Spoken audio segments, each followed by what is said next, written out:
السلام علیکم ورحمۃ اللہ وبرکاتہ۔ کیسے ہیں آپ؟ امید کرتا ہوں کہ آپ خیریت سے ہوں گے، اور ہماری دعا ہے کہ اللہ تعالیٰ آپ سب کو خیر و عافیت سے رکھے۔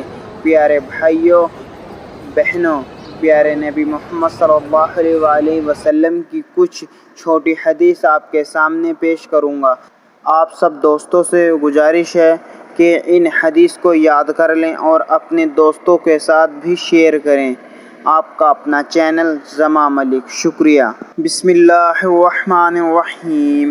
شروع کرتا ہوں اللہ تعالیٰ کے نام سے جو بڑا مہربان اور نہایت رحم کرنے والا ہے۔ حدیث سیدنا انس رضی اللہ عنہ سے روایت ہے، رسول اللہ صلی اللہ علیہ وآلہ وسلم نے فرمایا، قیامت اس وقت تک قائم نہیں ہوگی جب تک اس طرح نہ ہو جائے کہ علم اٹھ جائے گا، جہالت عام ہو جائے گی، مردوں کی تعداد کم اور عورتوں کی تعداد اس قدر زیادہ ہو جائے گی کہ 50 عورتوں پر ایک مرد نگران ہوگا۔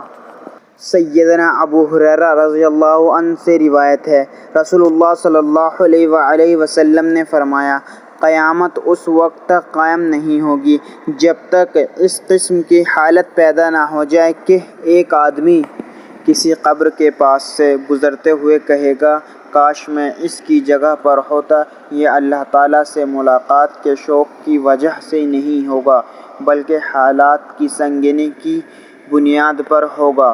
سیدنا ابو ہریرہ رضی اللہ عنہ سے مروی ہے کہ نبی کریم صلی اللہ علیہ وآلہ وسلم نے فرمایا، اس آدمی کی کوئی نماز نہیں جس کا وضو نہیں، اور اس آدمی کا کوئی وضو نہیں جو وضو پر بسم اللہ الرحمن الرحیم نہیں پڑھے گا۔ دوستو، اللہ تعالی ہمیں ان احادیث مبارکہ پر عمل کرنے اور اپنی زندگیوں کو سنوارنے کی توفیق عطا فرمائے، آمین۔ السلام علیکم۔ پیارے دوستو، مزید اس طرح کی ویڈیو دیکھنے کے لیے چینل کو سبسکرائب کریں۔ چینل زما ملک۔ برائے مہربانی ویڈیو کو لائک بھی کریں۔ جزاک اللہ، شکریہ۔